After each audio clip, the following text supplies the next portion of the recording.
Hello everyone, I'm Leon Thomas Lewick with your political news roundup for Tuesday, November 23rd. Tensions remain on edge in Asia, where North and South Korea are shooting at each other again. The countries exchanged artillery fire after North Korea fired shells into a disputed island near the border between the countries. 2 South Korean Marines were killed in the action. South Korea had been conducting military exercises near that island. South Korean President Lee Myung-bak called an emergency Security Council meeting and said an indiscriminate attack on civilians could never be tolerated. He threatened, quote, enormous retaliation if there was another attack. The White House, meanwhile, joined other world leadership in condemning the attack. In Ireland, calls for new elections or the resignation of Prime Minister Brian Cowen are growing.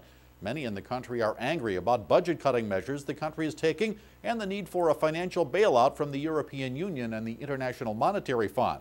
Cowen is asking Parliament to accept a 4-year budget slashing plan. It's one of the conditions of the bailout package needed to rescue the country's troubled banking sector. The combination of Ireland's economic uncertainty and the military skirmish in the Koreas sent stock markets around the world sharply lower today. Back home, Alaska Senate candidate Joe Miller is not giving up. Miller has filed suit in Alaska State Court, challenging the vote count that gave an apparent victory to incumbent Senator Lisa Murkowski. Miller defeated Murkowski in the Republican primary, but Murkowski mounted a write-in campaign and appeared to win the general election in a close vote. She declared victory after a hand count gave her a 10,000 vote edge in the voting.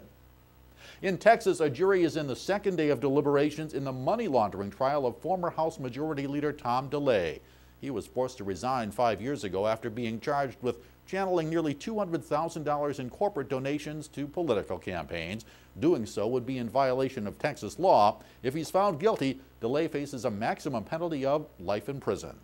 That's your political roundup for Tuesday, November 23rd. I'm Leon Thomas Lewick. Stay logged on to rttnews.com for more on these and other political and financial news stories throughout the day.